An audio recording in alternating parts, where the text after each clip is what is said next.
বন্ধুরা আপনাদের সাথে আজকে আমি শেয়ার করব চটপটা লঙ্কা ফ্রাই রেসিপি। একেবারে ডিফারেন্ট একটা রেসিপি আপনাদের সঙ্গে আজকে আমি শেয়ার করব বন্ধুরা। আর রেসিপিটি কিন্তু দারুণ চটপটা, দারুণ টেস্টি হবে বন্ধুরা। তো বন্ধুরা অবশ্যই শুরু থেকে শেষ পর্যন্ত রেসিপিটি দেখবেন এবং রেসিপিটি আপনাদের কেমন লাগলো অবশ্যই কমেন্ট করে আমাকে জানাবেন বন্ধুরা। তো রেসিপিটি কিন্তু দারুণ হতে চলেছে, একদম খুব ঝটপট একটা রেসিপি বানাবো আর খুব সুস্বাদু দারুণ টেস্ট, একেবারে চটপটা একটি রেসিপি হবে বন্ধুরা। তো অবশ্যই রেসিপিটি দেখতে থাকুন এবং আমার সঙ্গে থাকুন।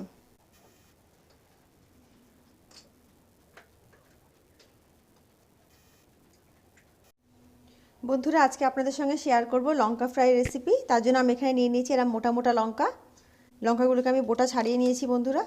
বোটা ছাড়িয়ে ভালো করে ধুয়ে পরিষ্কার করে রেখেছি। তো এইগুলোকে আমরা এরকম করে কেটে নেব, দুভাগে এগুলোকে আমরা কেটে নেব। তো সব কটা লঙ্কাকে আমরা এইভাবে কেটে নেব বন্ধুরা। আমি এই লঙ্কাটা ইউজ করেছি বিকজ এতে ঝালটা কম, একেবারে কম বললেই চলে। আর আপনারা যদি ঝাল লঙ্কা ইউজ করেন তাহলে ঝালটা দিয়েও করতে পারেন, সেটাতেও দারুণ টেস্টি লাগে। তো বন্ধুরা দেখতে পাচ্ছেন লঙ্কাগুলোকে আমি দুই ভাগে করে কেটে নিয়েছি। আর এটা 250 গ্রাম থেকে 300 গ্রাম মতো লঙ্কা আছে বন্ধুরা। লঙ্কা ফ্রাইয়ের জন্য আমি এখানে একটা মশলা তৈরি করে নেব, যেটা হচ্ছে আমি এখানে 1.5 টেবিল স্পুন ধনে নিয়েছি, গোটা ধনে, আর এখানে 1 টেবিল স্পুন নিয়েছি মৌরি। তো এটাকে আমরা একটু রোস্ট করে নেব, নিয়ে এটাকে কুটে নেব। তো বন্ধুরা ধনে আর মৌরি কিন্তু রোস্ট হয়ে গেছে, গ্যাসের ফ্লেমটাকে অফ করে দিচ্ছি আর এটাকে আমরা কুটে নেব বন্ধুরা। গ্যাস অন করে এখানে আমি 2 টেবিল স্পুন মতো সর্ষের তেল নিয়ে নিয়েছি।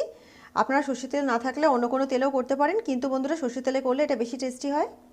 তো তেলটাকে আমরা গরম করে নেব বন্ধুরা। তেলটা গরম হয়ে গেছে, এতে দিয়ে দিচ্ছি 1 টিস্পুন সর্ষে, কালো সর্ষে ইউজ করলাম এখানে আমি।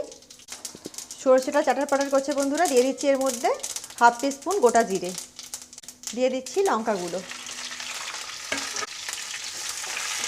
গ্যাসের ফ্লেমটাকে এই সময় আমি একটু কম করে দিয়েছি বন্ধুরা।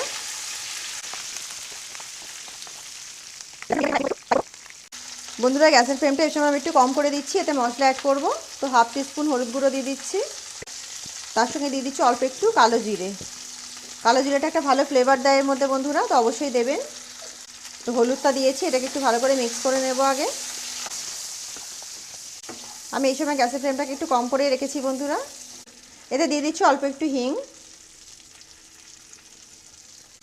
বন্ধুরা। এখানে আমি যে ধনে আর মরিটাকে রোস্ট করে কুটে নিয়েছিলাম, দেখুন এটা কিন্তু পুরো মিহি করিনি, একটু গোটা হালকাভাবে কোটা আছে, সেটাকে দিয়ে দিচ্ছি।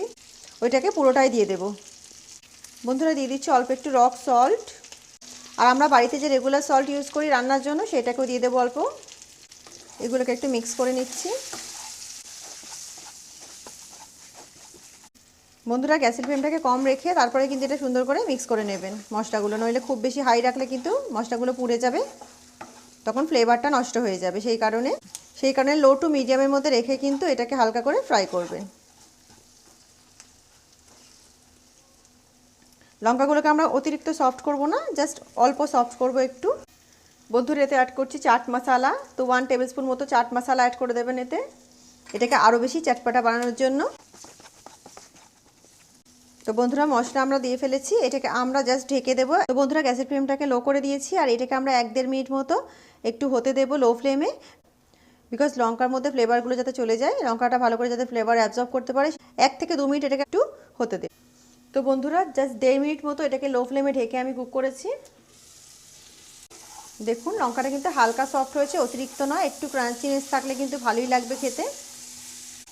এবারে গ্যাসের ফ্লেমটাকে মিডিয়াম করে দিচ্ছি বন্ধুরা। মিডিয়াম করে এটাকে আমরা আরও একটু ফ্রাই করে নেব।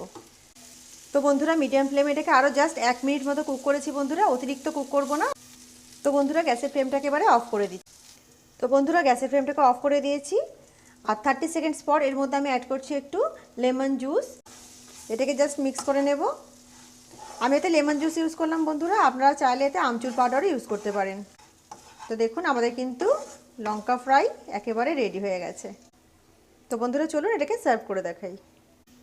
তো বন্ধুরা সার্ভ করে দিয়েছি চটপটা লঙ্কা ফ্রাই রেসিপি। তো রেসিপিটি আপনাদের কেমন লাগলো অবশ্যই কমেন্ট করে আমাকে জানাবেন। রেসিপিটি যদি আপনাদের ভালো লেগে থাকে অবশ্যই আমার চ্যানেলকে লাইক, শেয়ার এবং সাবস্ক্রাইব করে আমার সঙ্গে থাকবেন। তো বন্ধুরা রেসিপিটি পুরো দেখার জন্য আপনাদের সকলকে জানাই অসংখ্য ধন্যবাদ। দেখা হচ্ছে একটা অন্য নতুন রেসিপির সঙ্গে। ততক্ষণ সবাই ভালো থাকুন, সুস্থ থাকুন। আল্লাহ হাফিজ।